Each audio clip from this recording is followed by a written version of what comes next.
Well, good morning, everyone. Happy Monday. My name is Heather Conley. I'm Senior Fellow and Director of the Europe Program here at CSIS.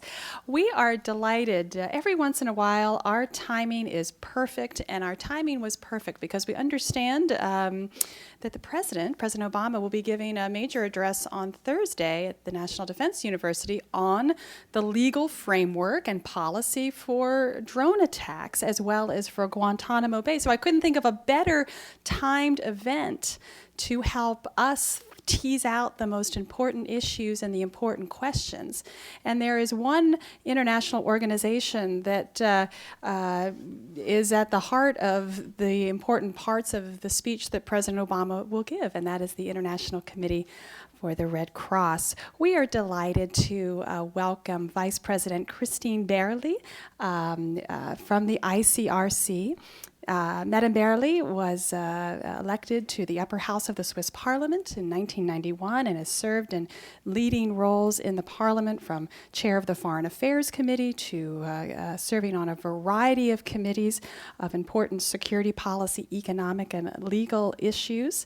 Since retiring from politics in 2003, Madame Baerle has served as the head of Swissmedic, the Swiss Supervisory Authority for Therapeutic Products, and formerly director of the School of Engineering and Information Technology at Bern University of Applied Sciences. So we bring the politics, the science, and pull that all together. And Madame Baerle will provide us with her thoughts on the evolution of the battlefield.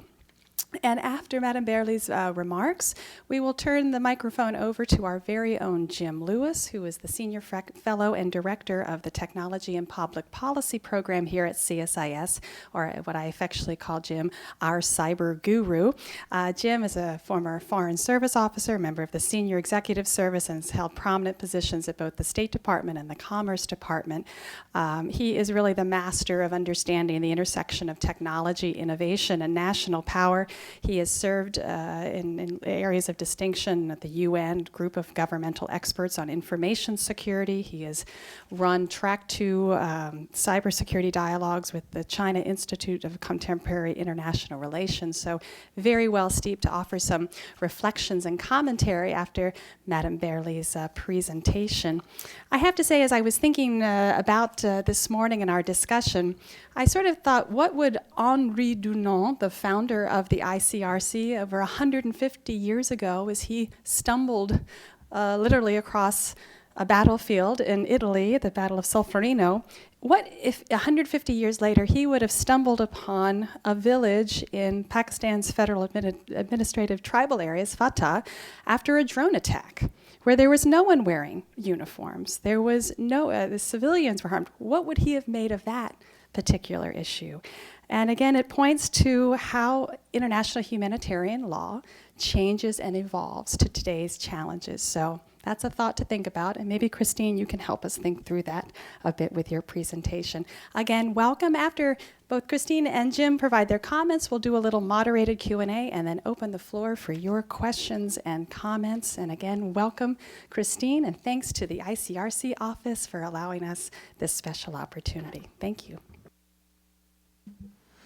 Thank you very much, Heather, for your warm welcome and for your ongoing support also for the ICRC.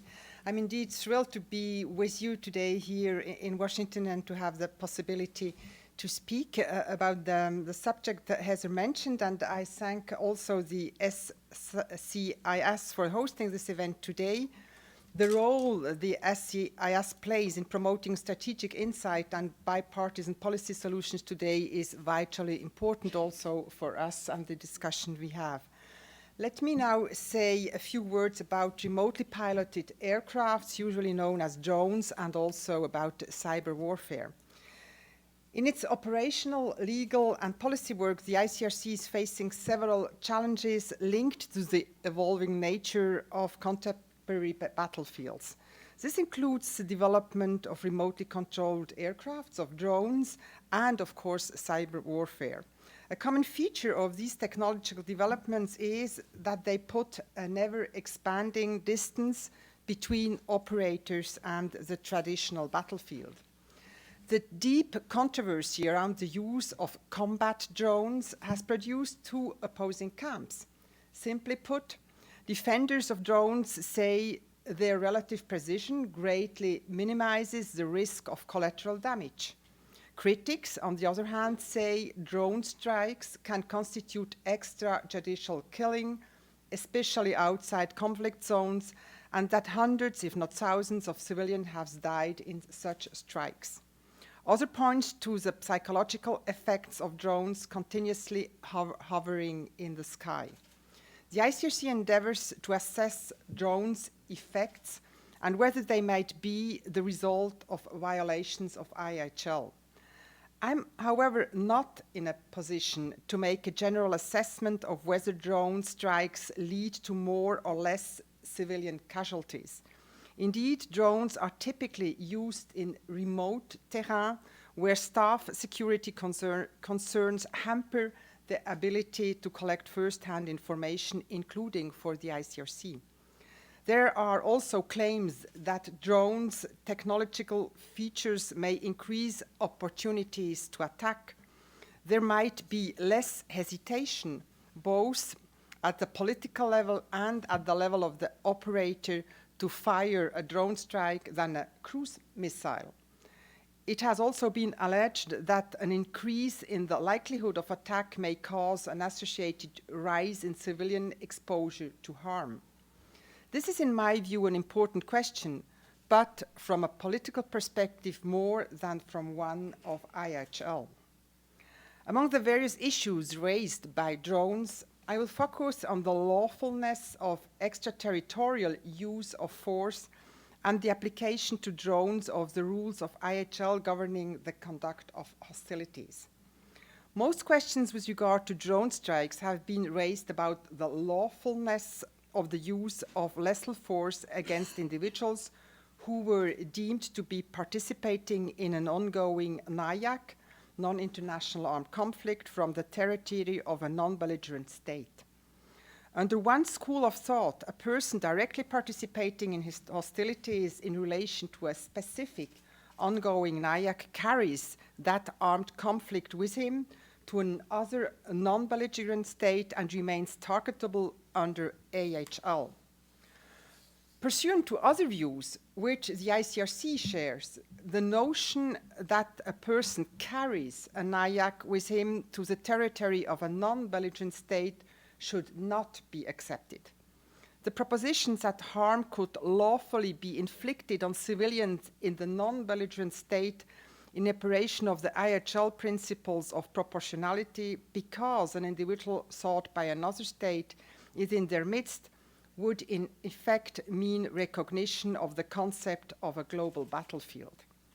And while one thinks essentially of the US strikes against Al-Qaeda, what would that mean for other NIACs? People involved in NIAC are perhaps more mobile, crossing borders more easily, finding refuge in other states. Would this not lead to recognize a multitude of global battlefields all over the globe? The ICRC thus believes that the lawfulness of such use of force would be subject to assessment based on international human rights law rules and law enforcement, which do not preclude the resort to force, but foresee that force must be used as a measure of last resort and only when strictly unavoidable to protect life. Given the strict limits posed by the law enforcement framework, it would appear that drone strikes could be relied on outside of armed conflict only in exceptional circumstances. Turning to what IHL says about the use of drones in armed conflict, the starting point is that it contains no specific rule on drones. There is no specific prohibition on their use as a weapon platform, and the rules are thus no different from those that apply to manned aircraft. Drones, as they exist today, still require that human operators fire the weapon concerned.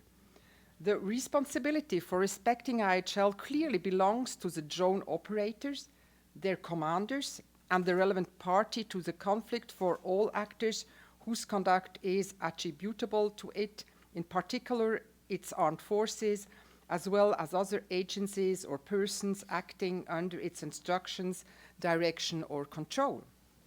It is a pivotal rule of IHL that parties to an armed conflict must at all times distinguish between civilians and combatants, and that attacks may only be directed against combatants.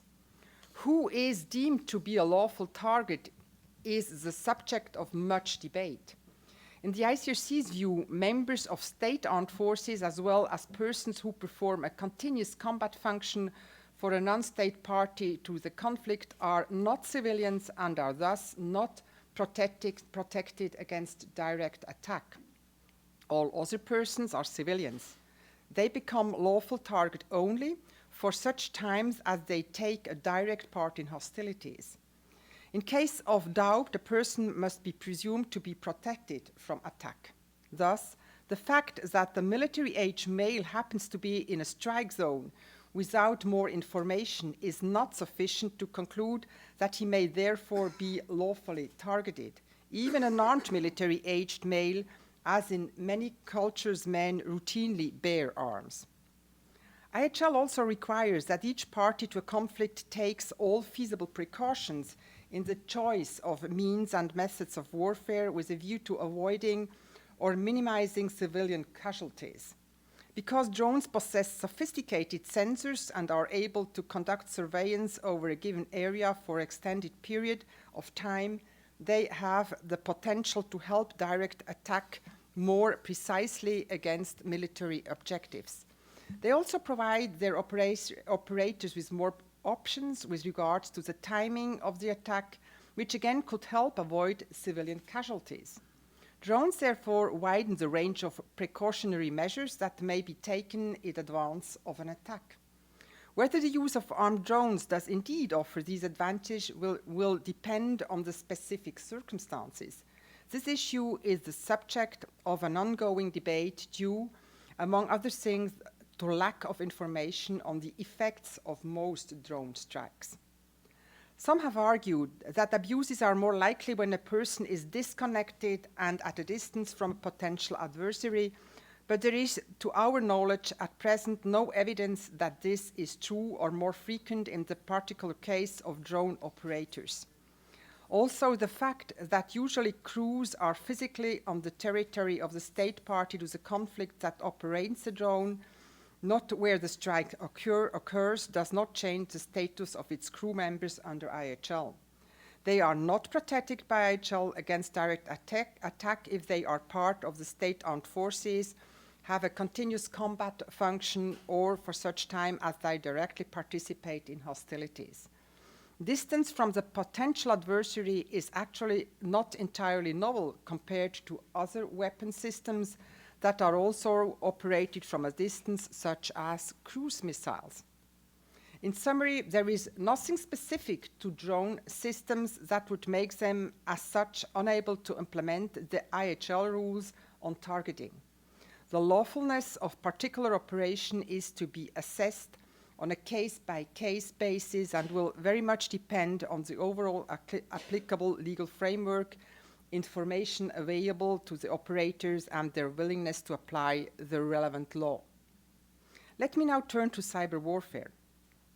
Cyber has opened up a potentially new war-fighting domain, the first man-made theater of war characterized by its interconnectivity. From a technological point of view, cyber means and methods of warfare do not seem to be really comparable to any other existing means and methods of warfare. Let me first clarify what I'm talking about. A large proportion of operations, colloquially termed cyber attacks, are in fact network exploitation operations carried out for the purpose of illicit information gathering and occur outside the context of armed conflict. While such operations can have very important consequences for the targeted corporation, they are cybersecurity issues rather than cyber warfare. They are not governed by IHL, but by notably telecommunication and intellectual property law. When I talk of cyber warfare or cyber attacks, I do not mean such operations, but rather means and methods of warfare that rely on information technology and are used in the context of armed conflict. While the military potential of cyberspace is not yet fully understood, it appears that cyber attacks against transportation systems, electricity networks, dams, and chemical or nuclear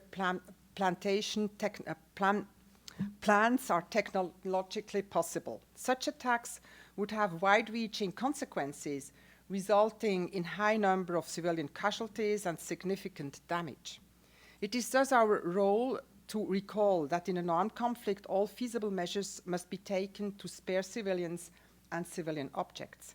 Indeed, means and methods of warfare which resort to cyber technology are subject to IHL just as any new weapons. There is no legal vacuum in cyberspace. Applying IHL to cyberspace, however, raises specific challenges. The main one being the interconnectedness of cyberspace. There is only one cyberspace, and the same network routes and cables are shared by civilian and military users. When you or me store data through cloud computing, we don't know where these data are stored and what other data are stored there that might render the network used a military objective. That might make it impossible to distinguish between military and civilian computer systems when launching a cyber attack. Also, a party about to launch a cyber attack must do everything feasible to assess whether the attack may be expected to cause incidental harm to civilians and civilian networks or objects which would be excessively in relation to the direct and concrete military advantage, and in such case not conduct the attack. But in cyberspace, is it possible to appropriately assess such incidental effects, including and indirect ones? Like for drones, the development of cyber capabilities may also have positive effects in specific circumstances and if used in a law-abiding manner. For instance, it might be less damaging to disrupt through a cyber operation certain services used for military and civilian purposes than to destroy such infrastructure completely through a bombardment. In such cases, the principle of precaution arguably imposes an obligation on states to choose the less harmful means to achieve their military aim. This being said, a holistic reflection is warranted to fully consider the risk in terms of the potentially devastating humanitarian consequences that cyber operations also entail that I mentioned earlier. These challenges underscore the importance that states that would develop or acquire means and methods of cyber warfare access their lawfulness under IHL as for any weapons. That's indeed the only way to make sure that their armed forces will be able to abide by their obligation when resorting to such new cyber weapons or methods of warfare. Thank you very much, and I'm looking forward to a lively discussion. Christina, I'm sure we will. Jim, please. Thank you, Heather. Although saying I'm well steeped in the issues makes me sound like a teabag. And I would like to start by thanking the ICRC. I always found them to be valuable companions in many of the conflict areas where you might happen to be working. And so I've always felt sort of a soft spot for them. I'm not sure they always approved of what we were doing, but, still, and that was a very clear statement. What I want you to think about is a continuum of weapons, from edged weapons all the way to nuclear weapons, right? And so what we want to do is look at these new weapons and say, where on this continuum from edged to nuclear do they fall? And some of the things we might want to think about are lethality, right? How lethal are the weapons? Cyber and drones are very different. Range, similar ranges there, cyber's longer range, and precision. So these are three criteria for thinking about weapons and how we would approach them from their use and how we would think about them from a legal perspective. Lethality, range, precision. The development of long-range attack capabilities has been ongoing since at least World War I, right, with the invention of the aircraft. And the new factor now might be the automation in some ways. And this, again, is not new. From the 1960s and 70s, we can see weapons automated where the operator may, after launch, cede control to the actual device, right? So these are not new things, either drones or cyber attack. And this is, again, consistent with the pattern of using technology to improve weapons performance, right? The question, and I think that's why we're here today, is how do we make these new weapons consistent in their use with international humanitarian law, and in particular with the laws of armed conflict? Now, I will say the U.S. has, for drones, articulated a series of thresholds that would be used to justify an attack, that there's the use of drones, that there's imminent threat of a violent attack, that capture is not possible, and that the use of drones is consistent with the laws of armed conflict. So if you think about these three thresholds, which the President may very well elaborate, he'll probably also announce a movement of responsibility away from the CIA. If you think about these three thresholds, though, many of the more arcane scenarios that you've heard about tend to go away. Capture, imminent threat, consistent with LOAC, right? An important part of this is the target has to have combatant status, and this, of course, is one of the arguments here when we talk about collateral damage, right? I can see why insurgents are unhappy with the use of drones, right? Because it denies them a sanctuary. And so it would be natural if you were an insurgent to begin a political campaign to try and restrict the ability to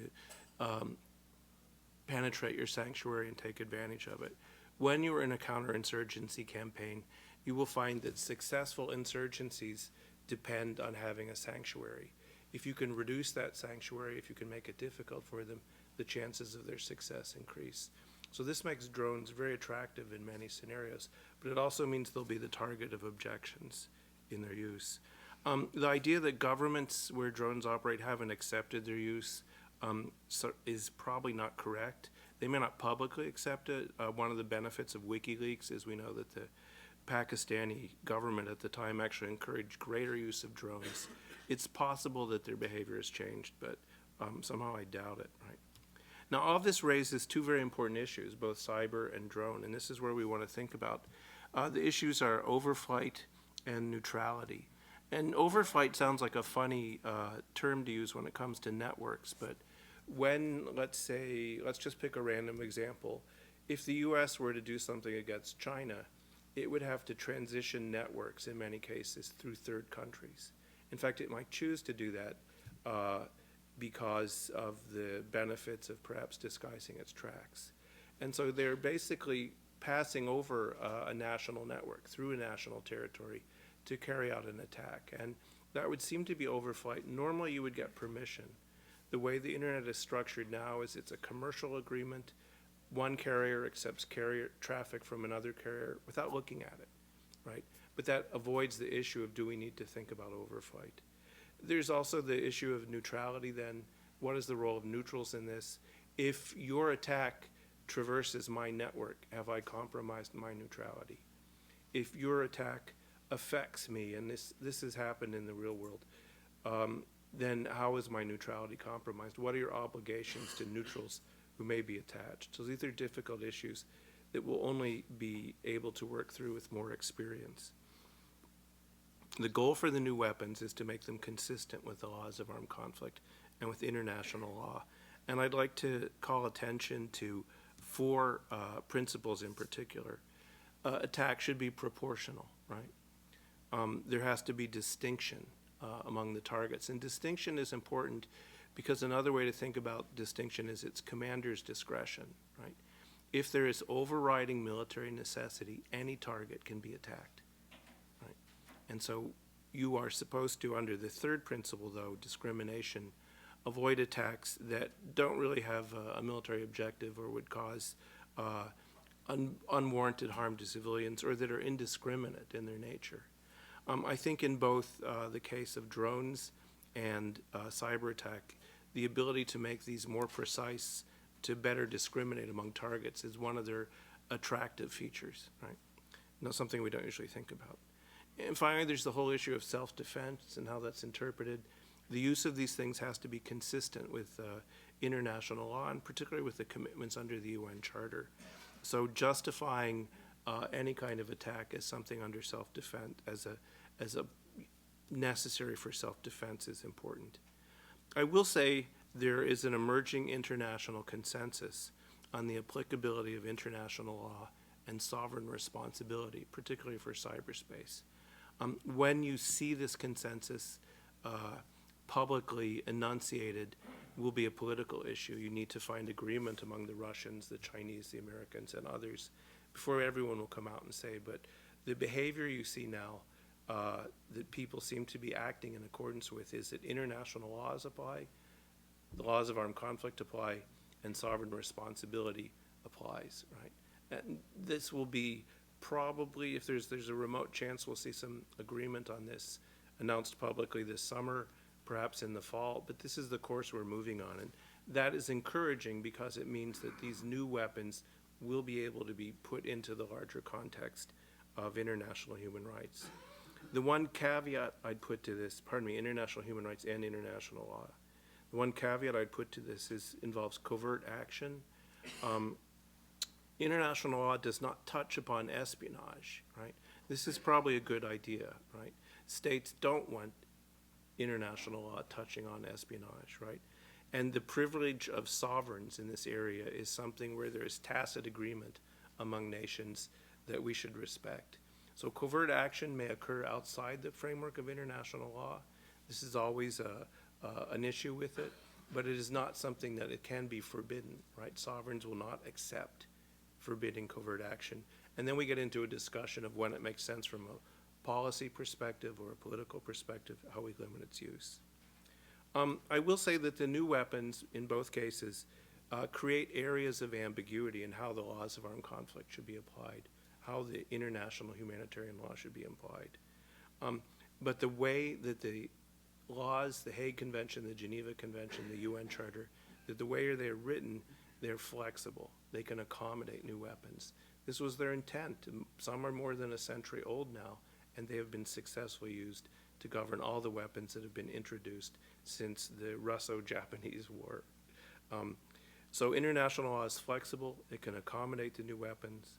We can think about how to improve this by finding ways to improve precision in their use to limit collateral damage. But at the end of the day, I think we will need more experience and more thinking on how exactly we take new ways of military conflict and put them in the existing framework of international law. So with that, why don't I stop? Jim, thank you. You brewed a very strong cup of tea for us, so thank you very much. Keep our game going here. Two questions come to mind, and again, feel free to choose the question or to comment on both. Jim, I was struck by your comment, and also Christine, the target must have combatant status. And the challenge, I think, within the U.S. government is, to make that assessment, the transparency by which we make that assessment. And I think, Jim, you reflected on perhaps hinting at some things that may come out in the president's speech or in follow-on actions about increasing that transparency and accountability, moving. And I would love your reflections on what is the right level of assessing that transparency, making sure that the target does have that status, but in a timely way. I mean, the challenge there. And then I'd like to, Jim, your last comment provoked sort of, we need to have more thinking, more experience in understanding the new technologies and allowing the flexibility and the accommodative process of IHL and others. What's the forum for that thinking? How do you bring, and I know you've been tasked with this, how do you bring the countries together to think through this process, where in some ways some of the countries don't necessarily want to be a transparent thought process of how these work? So if you have any reflections and thoughts on how we can advance that thinking, that would be great. Christina, and any reflections you may have on Jim's comments would be great. You really brewed a strong cup of tea, I must say. I think we have to take two things. We have, and I use now a law expression, we have all a discussion about jus ad bellum. I mean, we have to question ourselves, are we working in a domain where the international humanitarian law is applicable because we have an armed conflict, or are we outside a situation of an armed conflict? That's what I tried also to say in my exposé. If we are inside a situation of an armed conflict, either an international armed conflict or a non-international armed conflict, then the use of drones, as a matter of fact, follows the same rules as the use of any other arm. I mean, you can use a plane or a missile or a drone, and it has to respect the same rules if you are acting inside an international armed a non-international armed conflict, an armed conflict. And there I think this is perhaps a little difference we have in our discussion. If you are outside of such a context, then you have domestic law applicable and you have the applicability of human rights law. And there you are in a situation of law enforcement. And I think this is quite a difference. And that's perhaps the first exercise we have to do when we discuss. We have to take these two things and to separate them. If we are in a situation afterwards of an armed conflict, either an international or a non-international, then we discuss all the things James mentioned: proportionality, distinction, discrimination, but we are still in the IHL applicability, and then we have to look if the person who is targeted is directly participating in the conflict. Either it is a member of the armed forces, or it is a member of a non-governmental armed group, or it is a civilian who is not normally a member of an armed group, but is in this moment directly participating in hostilities. Then it is targetable, and it can be targeted either by a drone or by another weapon. I think these are the main differences we have to make, and we look at the situation, if we speak of an armed conflict, in a case-by-case basis. Every time you have a situation in a country or in different countries, you have to re-evaluate the situation, and you have to come to the decision if you can speak of an armed conflict or not. You cannot just make one size fits all and say globally it is over the whole world like this. You have to look at it very specifically in each situation specially. So perhaps to this first. There are a number of difficult issues here. The first is, you might remember Mao Zedong said that the objective of the insurgent or the guerrilla was to swim like a fish in the sea of the civilian population, right? And so distinguishing between the innocent civilian population and the legitimate target has always been a problem for insurgencies, and there's a number of strategies for doing it. All of them involve some unpleasantness. So it's difficult to deal with this problem of how do you target the legitimate combatant who may not be in uniform, and in many cases will not be in uniform, while avoiding the civilian target. A problem that probably goes back to the Boer War at least, and perhaps even much further, right? That's where I think the point about precision is important, and one of the things that may emerge as we gain more experience with these weapons is a better ability to judge when it's appropriate to use them. If you read accounts of drone strikes, there's that crucial moment where the decision maker really isn't the operator who pulls the trigger. The decision maker is the intelligence analysts who are looking at the sensor inputs and deciding when the targets are combatants, when they're not. And so and when you've seen some of the errors, the more horrible errors that have occurred, it's been because of these problems with intelligence analysis. So maybe there's some way to improve that. The second issue, and I think this is the one Christine raised, is when is it appropriate to use law enforcement techniques rather than military techniques?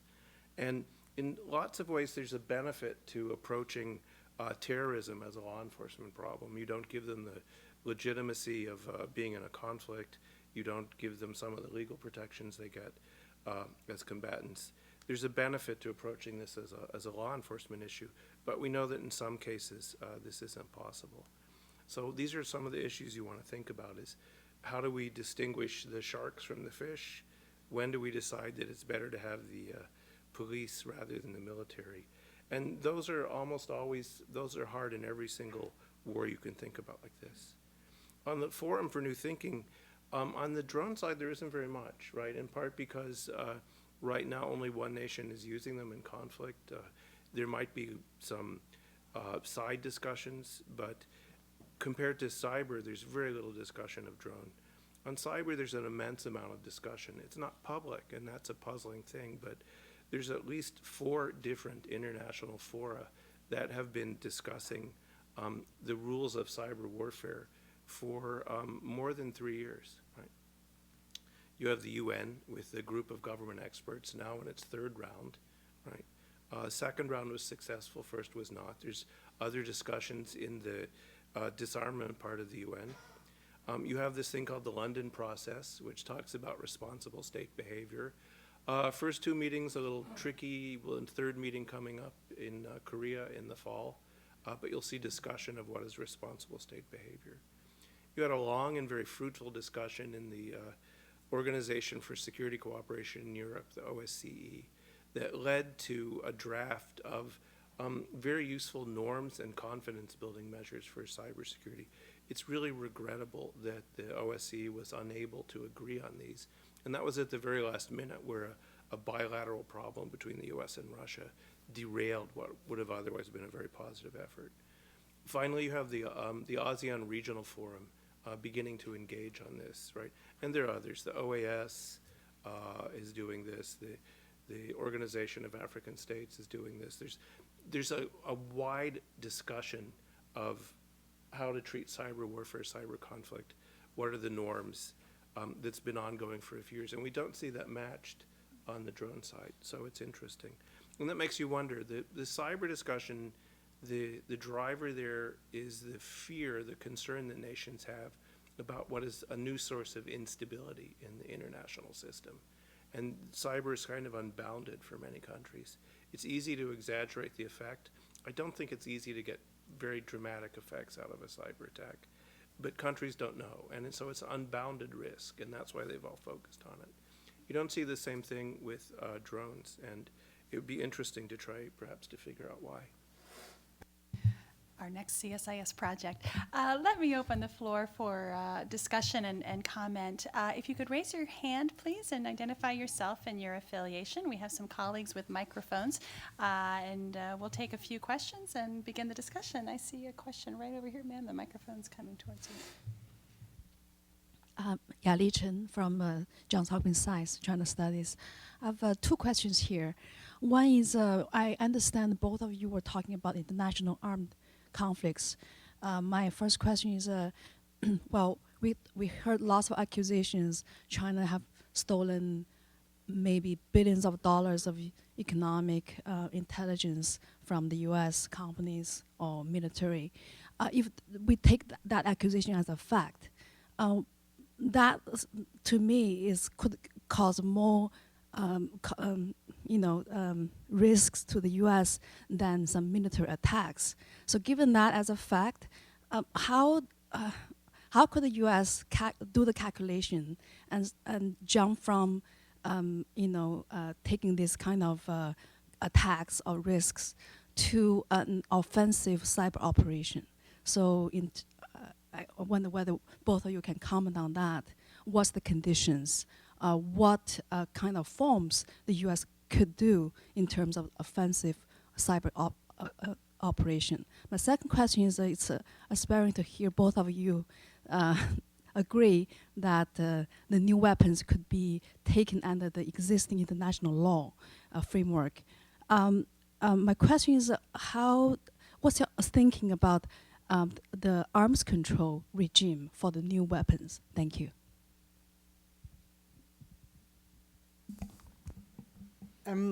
What I try to say also is, when spying is not forbidden, as a matter of fact. It's not under IHL, and it's not criminalized.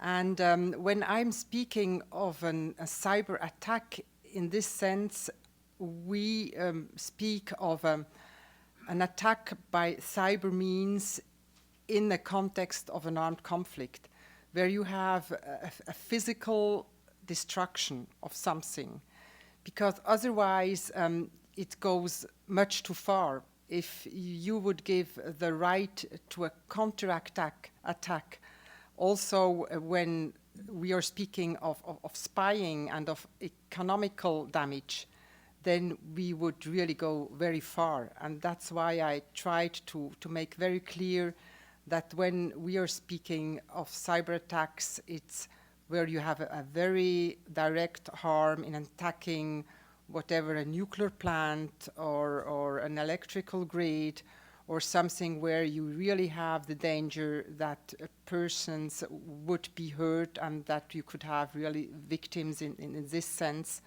And this would be then a cyber attack in a context of an armed conflict. One of the puzzling things for me when I started looking at this a few years ago was that it appeared, and I don't know if this is implicit or explicit, or I think it's explicit, it appeared that nations were careful to stay below the threshold of what an armed attack would be in their use of cyber techniques. And so when you think about it, there's been perhaps only 3 cyber attacks since the dawn of the internet, 3 real attacks. And the thresholds are, as Christine said, there has to be physical damage and there has to be death or casualties. If it doesn't cross that threshold, it's not an attack. Espionage and crime are not attacks. We call everything an attack, but they're not, right? And that limits the ability of a nation to respond, right? That means that this espionage and cybercrime are really diplomatic problems in the relations between states, and the solutions have to be diplomatic rather than military. There is this argument about death by 1,000 cuts. I hate it. And maybe what else? Oh, that we want to lower the threshold. Some nations that have been the victims of denial of service attacks wanted a lower threshold for a forceful response. Probably a bad idea across the board. And the issue here, the fellow that, I think he might have been at the ICRC, Pictet, a Swiss jurist, worth looking at. And he had a couple sets of thresholds about scope, duration, intensity. These apply to cyber attacks. So while there are areas of ambiguity, they can be resolved, I think, using Pictet's remarks and by applying existing international law. So I see this as a diplomatic problem. And there's a range, we've done this before with the Chinese and others. There's a range of diplomatic techniques you can use, right? On arms control, I know that when you talk to American officials, they become very excited when you say arms control, and you're not actually supposed to say it, right? And I think one of the reasons for that is that Russians proposed in 1998 a very, what's a polite word here? A very unusual treaty for controlling cyber war that was unacceptable because it rewrote international law in some ways, right? So there's a reluctance to perceive this as a traditional arms control problem. I will note that in most of the discussions that occur, the arms controllers have an advantage over the technical people. So there's a sense that perhaps non-proliferation, perhaps the development of norms, perhaps this is a useful path to think about. But that's different from formal treaties, formal agreements. We're very far away from them. Just perhaps if I can just add, I mean, IHL in all these domains of new weapons, and it's also in the cyber war question like this, it follows state practice. And one of the big problems in this discussion about cyber war is that the state practice is very clandestine. As a matter of fact, you don't really know what states are doing. And states do not want you to know what they are doing. And that's why it's extremely difficult to have some state practice and also to get to a discussion and to get to some rules of law. Well, and what I was going to chime in, just press you a little bit. So, in a conflict scenario, and I'm going to use the example of 2008 and the Russian-Georgian conflict. Does that a place where cyber issues came into play? How does that work? And then when you have NATO looking at cyber issues and things like that, and trying to understand, as you said, both state practice, but as multinational practice, if you will, how do we think that through a bit, and in that particular applied situation? If you take the 2008 Georgian example, I think there you can speak of a cyber attack. But still there, the traceability is extremely difficult. This is one of the big questions. I mean, you see that something happens, you see that there is an attack, and you see also that there is harm. But afterwards, it's extremely difficult to know from where it came. And if you do not know from where it came, it's also extremely difficult to react. So I think the traceability is one of the very huge problems in this domain. And then you have, for instance, also the Estonian case a year before, the Georgian case, and there it was more like a denial of service attack. And also there, the traceability was extremely difficult. You did not know. It came from a lot of different people. And so the reaction was not really possible either. And it could never be said exactly from where it came. And this is one of the huge problems in these cases. Well, it's interesting that if you look at Russian doctrine for the use of cyber techniques, they have an element that is a little bit different, or at least expressed differently than our doctrine, and that is the idea of what we can call a political shaping, both before and during the conflict, to shape the political opinions of third parties, right? And also to affect the morale of the target, of the opponent, right? So the Russians consciously intend to use cyber techniques, as they did in Georgia, for this political effect, and that's different from the kinetic effect. We always think about kinetic effect with cyber. We think about intelligence. We think about kinetic. It's useful to think about how, at least in this case, you have a opponent who's very skillful at using it to shape the politics of these things.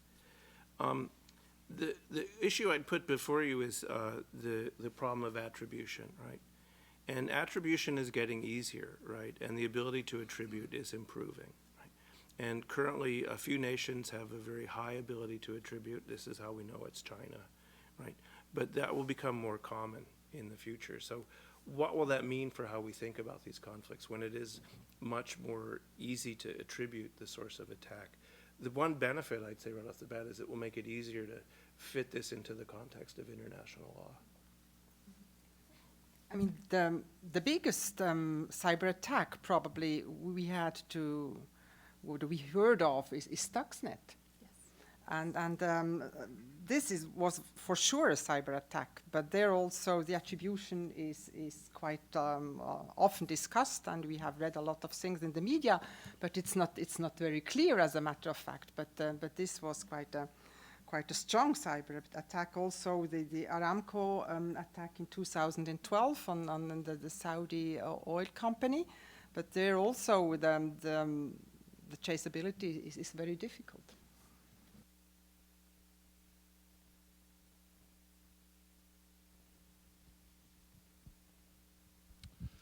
Hi, I'm Mike Jeffers from the National Intelligence Council. I think it's interesting to have these two subjects discussed at the same time from the same podium. I think it's what it illustrates, for example, is if you accept Madame Birley's point that I think identification of exactly who it is that's engaged in armed conflict is a key point, and I think that is a key point.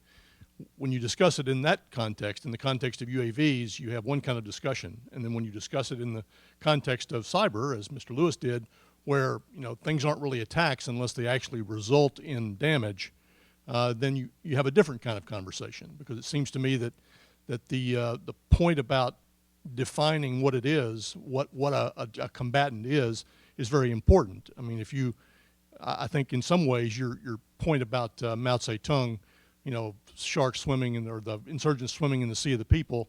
You got to do better job with intelligence analysis to pick out the sharks from the fish. In some ways, that kind of obscures the problem in a way, because, the U.S. government, for example, didn't seem to have any problem designating Anwar al-Awlaki as a combatant, even though there's no evidence that he actually engaged in physical armed combat. He was not that person. So I guess I would look for your reactions as to how this definition crosses the boundary between different kinds of conflict and weaponry, because it seems to me that the definition of this armed combatant or participating in armed conflict is really a key point, and how you apply that consistently and use it for international law is a big challenge, it strikes me.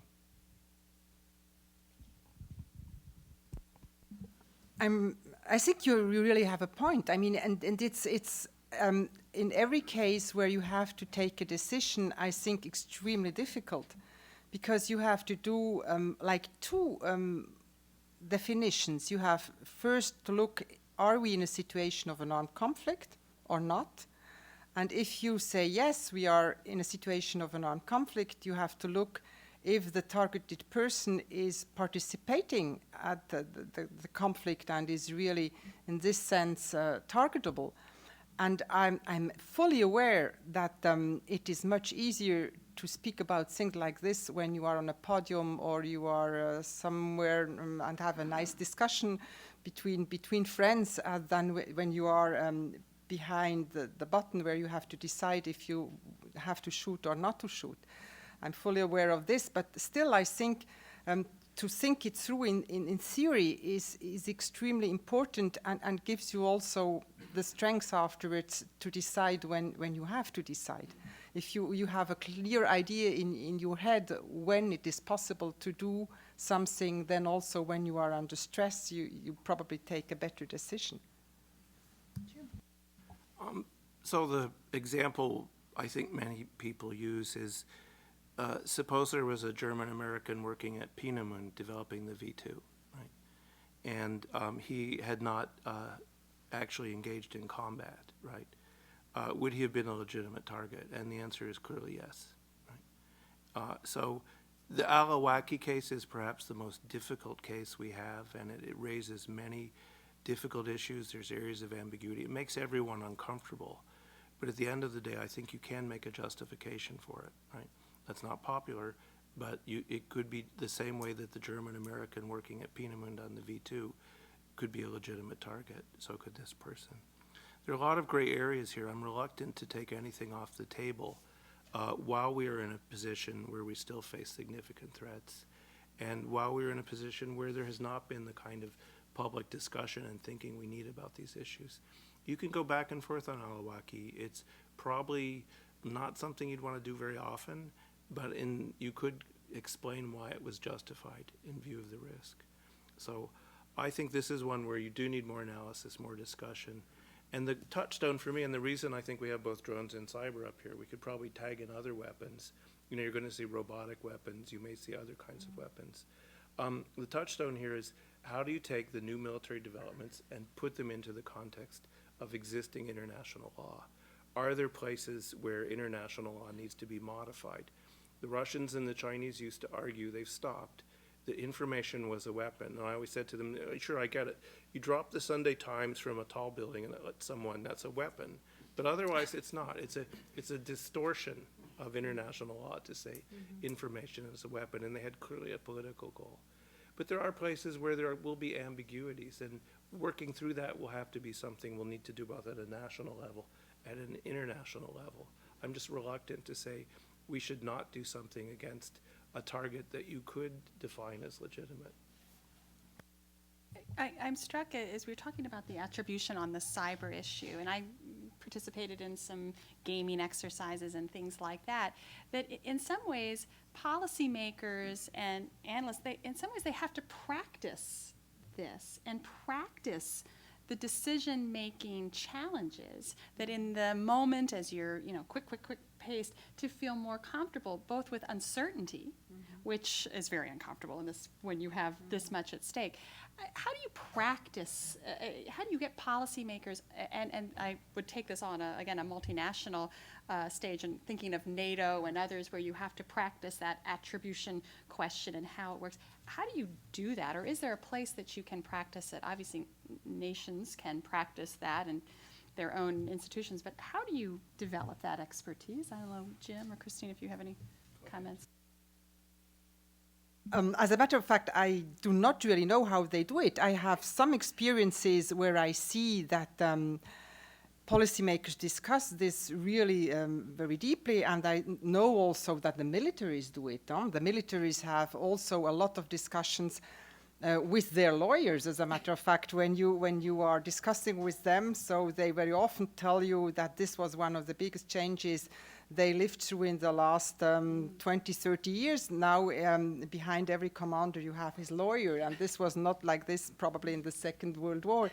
So these are things which happen, and I'm very aware that in the most of cases, people really try to take very, very thought-through decisions, because I am also sure that people do not want to do, mostly do not want to do something illegal, and it's extremely difficult to be in such a situation and to decide. And that's why it's extremely important also what you are saying, that you exercise those things before you have to do it in combat. I mean, that's extremely important.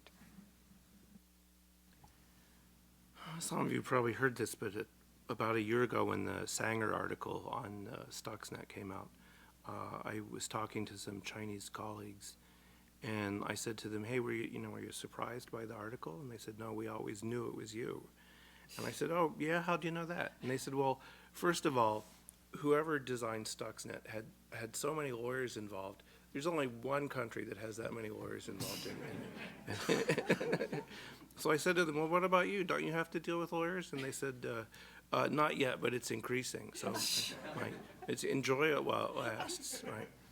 So, but this is one of these things where we do, and the pace here is what's difficult in some ways, is how do you come up with common understandings on the use of new weapons, right?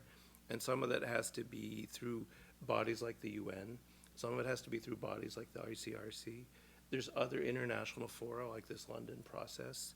And then there's bilateral discussion. So a lot of the bilateral discussion, I believe, with the Chinese, for example, has been on, potential military use.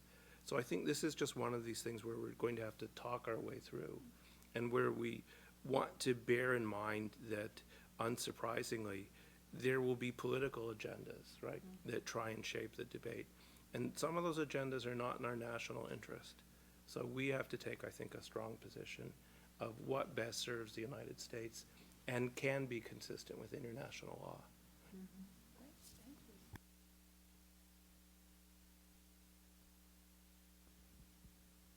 Hi.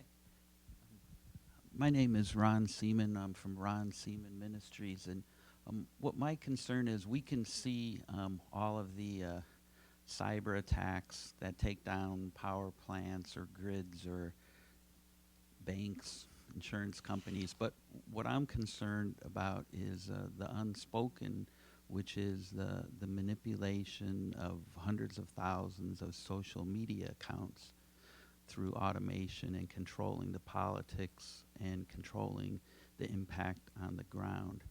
And I was just wondering if that just falls under the covert laws, and so it's just ignored.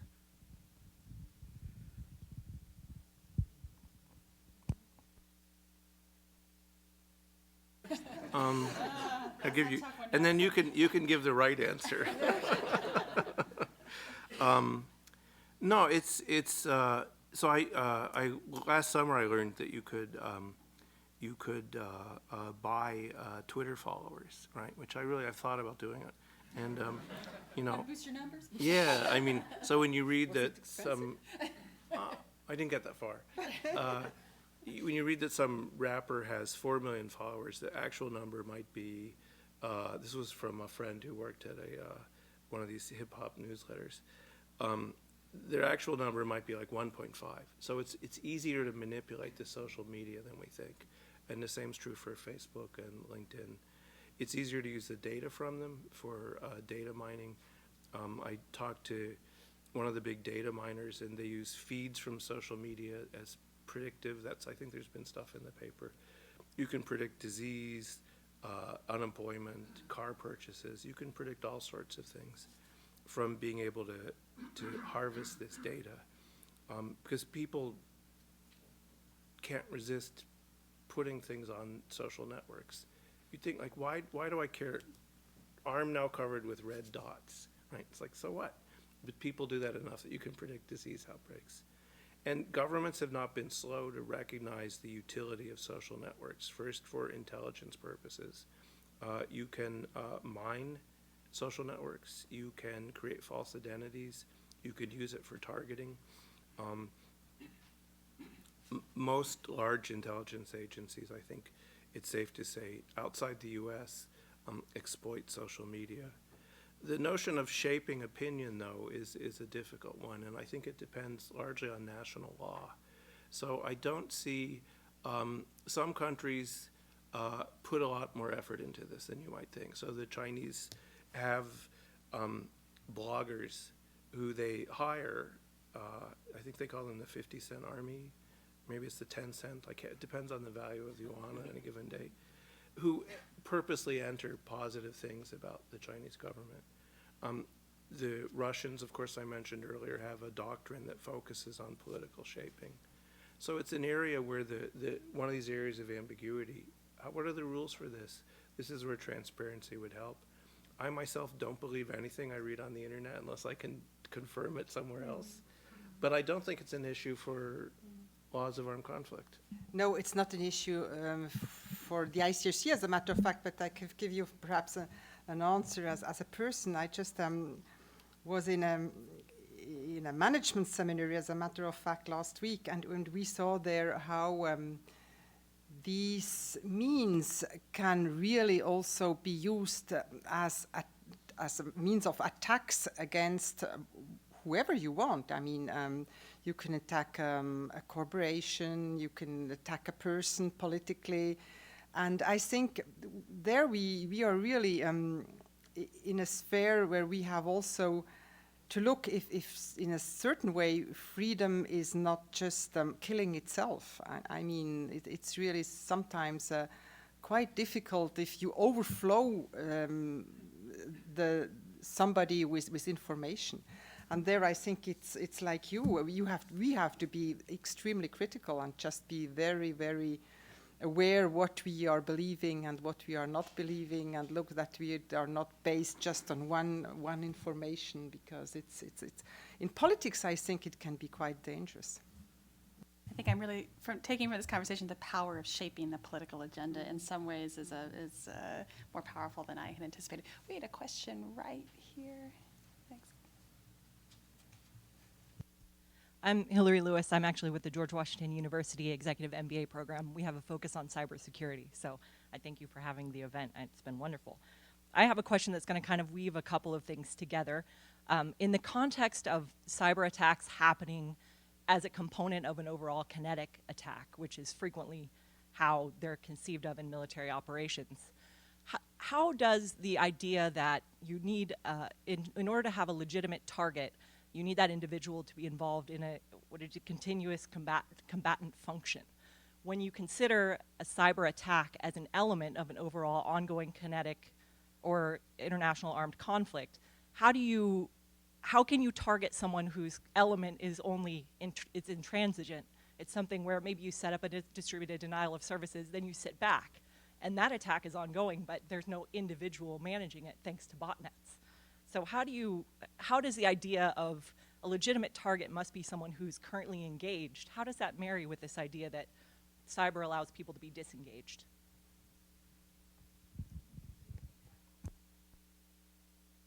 I'll go first. One of the things that I hope doesn't get eroded is the notion that under current international law, any target can be legitimate if there's overriding military necessity, right? So for me, I think that's really important. And when you think about the history of warfare, targets that we would regard as civilian critical infrastructure are routinely attacked, right? And they're routinely attacked both in insurgencies and in conventional warfare. And this goes back to probably at least World War II, maybe. I don't think that would be the best one to look at. And that one's always my favorite because at the beginning of the war, Franklin Roosevelt sent a letter to Hitler and to Churchill, right, saying that air warfare was so terrible that could they both agree not to attack civilian targets? And amazingly, they both agreed that they wouldn't attack civilian targets, right? I forget how many days the agreement lasted. So civilian targets are legitimate, right? And then we have to think under what conditions are they legitimate, right? And that would be one of these problems that we haven't worked through. I mean, that's what you said before. If you discuss under the condition that you are really in a situation of armed conflict, I think that the attack can be done, but you have to respect the principles you also mentioned before. I mean, the proportionality, the distinction, all the big principles of IHL are applicable also in this case. That have to be respected.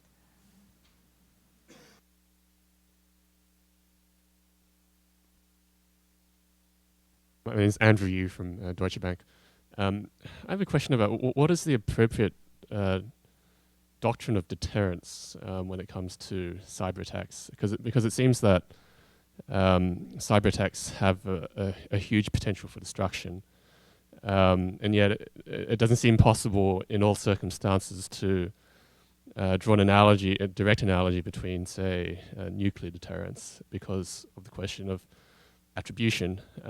Yet at the same time, you can't necessarily draw a direct analogy between, say, a counterinsurgency because the destructive effects of a counterinsurgency may not be the same as that for as the damage that can be affected by a cyber attack. So I was wondering what your thoughts are on that. Okay. Well, one of the things I like about cyber is you can put the word cyber in front of anything, right? And so that's really great. Like I'm surprised we haven't talked about cyber drones today. We deserve some credit for avoiding temptation. And cyber deterrence is one of those places where it's inappropriate, in my view, to put the word in front. And this might be a larger problem with strategic thinking in the U.S. We keep hearkening back to the Eisenhower administration and how do we get a grand strategy and how do we come up with deterrence. I actually don't believe there is such a thing as cyber deterrence. And I say that for two reasons. First, instead of a single opponent who is a peer and mirror images us, we have multiple classes of opponents with very different tolerance for risk, right? And very different abilities to calculate risk, right? Second, it's easy to make a credible threat with a nuclear weapon. And to be a credible deterrent threat, the threat has to pose existential damage, right? Existential damage to the state. Now I get to be an arms controller, right?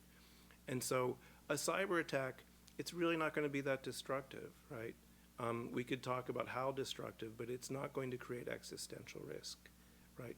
Outside of military conflict, it will not threaten the political independence or the territorial integrity of the nation, which are the criteria in the UN Charter, right? So if you can't make a credible threat and the opponents have different ways of calculating risk, you're not going to be able to deter them, right? General deterrence still works. Russia and China are deterred from attacking the US, right?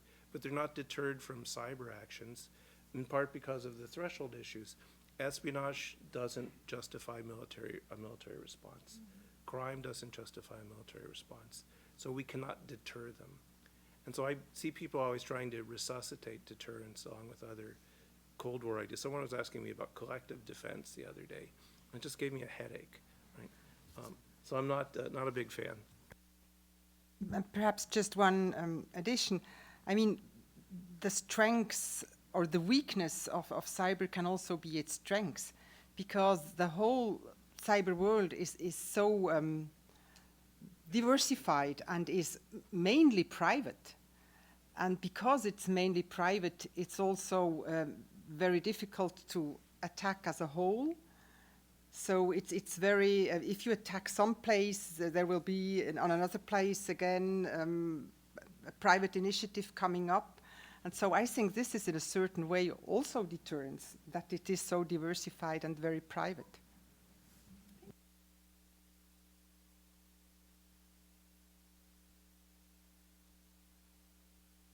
Stanley Kober. The subject of sanctuaries came up. That was also the case in Vietnam. Okay, we bombed and bombed North Vietnam. In the end, it did not work. We left, and then they didn't just bomb and bomb. They invaded South Vietnam and took it over, boots on the ground. And then when they had problems with the Khmer Rouge, they didn't just bomb. They sent in their army and cleaned out the Khmer Rouge the way a dentist cleans out an infection in a root canal. They just cleaned them out. Khmer Rouge have not been heard from again. That's war. Okay? My father was in Poland in 1939 when the war started. And once he referred to the start of the war in 1941, and I gently corrected him.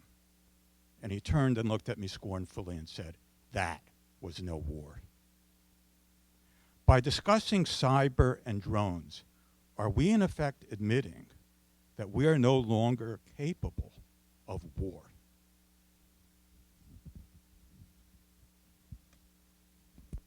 That's a really good question. And, you know, I would rephrase it a little differently, which is, are we capable of winning wars, right? So we can engage in armed conflict, but can they be won? And, you know, clearly, then you'd want to sort of review the record. Where have we been able to actually win? I do think that it is fair to say that in most cases, when you look at successful counterinsurgencies, they have physically occupied the sanctuary, right? And that's been necessary. In this particular case, I'd say the goal here is more to disrupt planning and organizations that might be plotting attacks against the U.S. rather than the kind of counterinsurgent goals. But that's an open point. So I think the larger there's a fair question to say, can you still win a war? And this is, if you remember, Bernard Brodie wrote in the 50s that the purpose of militaries had changed, where previously they had been created to win wars, and now their main mission would be to exist and thus prevent wars. And Brodie's point is still valid. I don't think it's perfectly accurate anymore, but that's the question we want to ask. Is it's easy to start a war, it's really hard to win one.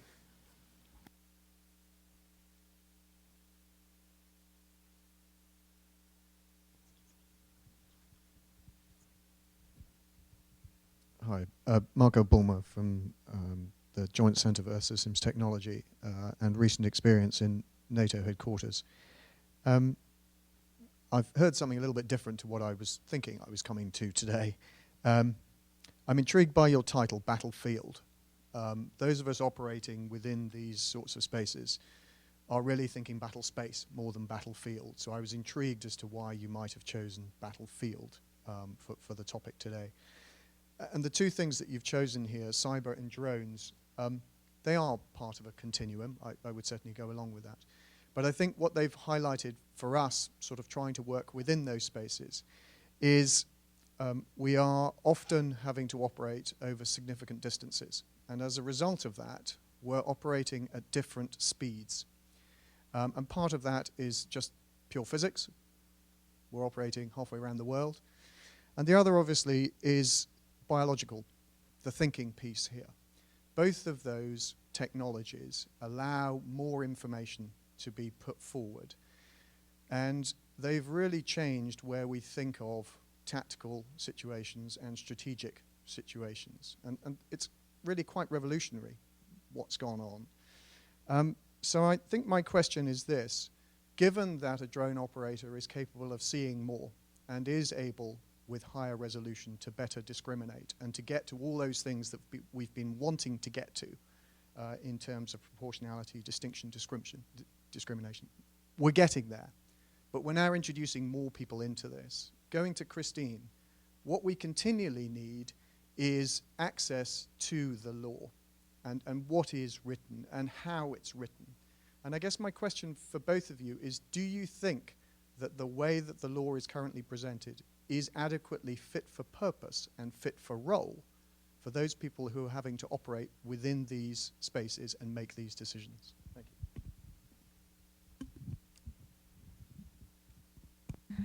I mean, this is a very interesting question, and I think we have to think about this all the time, and we try also, because the law can for sure not be just taken and applied like it is, because it's extremely complicated, it's very abstract, and it has to be put in rules where you can see it much more concrete, and you can use it in the situation where you are put and where you have to decide on the spot. And that's why we try also to have a very in-depth going discussion with military personnel, and we try to bring the rules of law into their rules of command finally, and really to bring them the ideas which are put in the international humanitarian law very close, so that they can apply them in the situation where they stand. And I have had the possibility to take part at quite a lot of those seminaries where we speak also with really commanding officers and ask them, what do you need? Because it's not us as lawyers who know exactly what they need in the moment where they have to decide. And that's why I think it's extremely important that we have a very close dialogue with those people, that we can bring them really the means they need to take rational and good decisions. Some of what we want to look for in the future is the automation of decision support, right? So there's floods of data. There's more data than anyone can possibly digest. And so you have to develop techniques, machines, programs that will do it for you. And that means you need to think, what are the rules that you will build into those programs? And the example I always use is, it may not be a good one, Wall Street, where automated trading is fairly routine. Traders get delivered to their desktop information they can use to make decisions. So part of it is looking to ways to automate decision support, which is a little different from weapons. Now, I'm going to do this because we're coming towards the end, and you've been a very patient audience. Are there any former Marines in the audience? Good. So, good. So, what is the Marine word for helicopter? Right? And I say that because one of the decisions the U.S. has made is to treat cyber in particular as another source of fire, right? So it's just another weapon system. It's like a rifle or an artillery round, or it's a shaping, it's a support weapon. It shapes the battlefield so far. But making it simple in some ways for combatants to understand is one of the crucial points, right? Not to denigrate their intelligence, but if you're under tremendous stress, you're going to make decisions based on relatively simple concepts. And so when I think about this, the laws of armed conflict, the international humanitarian laws, seem to me to be perfectly appropriate. But we need to translate them into doctrine for the use of both all the new weapons, right? And the doctrine then has to be translated into rules of engagement. What a commander has to think about when they actually what a combatant has to think about when they go to use the weapon. And then finally, that has to be incorporated into training. And so very few countries are very far along this path of going from doctrine down to training and how to use.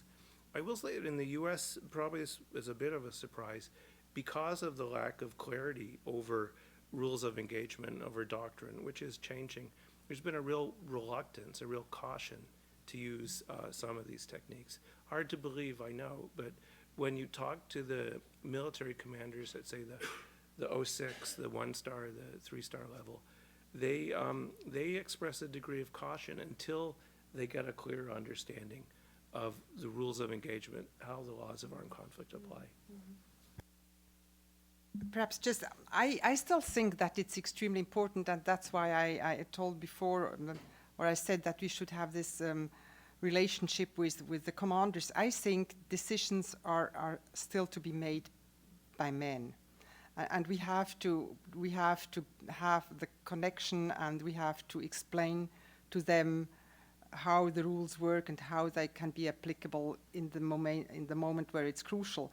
If we have too much trust in machines or computers, just because you mentioned the one of Wall Street, I mean, if you have seen how the stock markets went down 2 weeks ago, I think, when just this gossip was around that there was a shooting in Washington, just wham, going down, going up again. So I don't have such a lot of trust in machines and in computer programs, so I think it's still better if weapons are commanded by men and not by computer programs. Well, just on a footnote on that, though, when you look at the Patriot or the Phalanx, 2 air defense systems that are programmed to take action automatically, and when you look at their initial deployments, there was a high rate of error, right? And so the Phalanx used to, seagulls that were too close and the Phalanx would engage, which was bad, right? Bad for the seagull. But over time, I think you can refine the programs, the automation, so that the weapon will be able to, there will ultimately at the end be a human making a decision, but that decision may involve general parameters which are then delegated to the machine. I think we have to move that way. Do you think that you can put the rules of international humanitarian law into the computer, that he acts afterwards as if he would respect this? Yeah, I think so, right? I think you would have, the fundamental decision would be, when do I turn it on, right? And then you would want to make a decision of, am I turning it on in a context that is consistent with international law, right? Where there are combatants that I can identify and that we are in a conflict situation. If you can't say those things, then no, don't turn it on, right? But I think, yes, at the end of the day, you still will have a human making a decision about, are the laws of armed conflict applicable? I feel another CSIS seminar coming on. We're at our time. Jim, I just want to remind you that there may not be former Marines in the room, but they may be watching us on video. So if you get a couple of emails, I just wanted to warn you.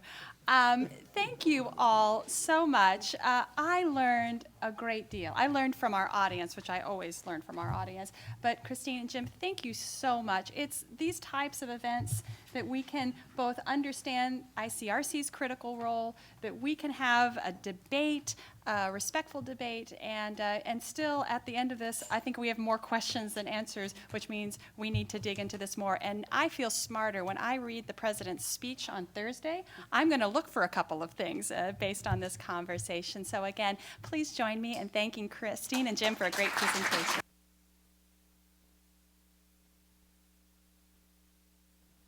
Thank you for joining us. Have a great day.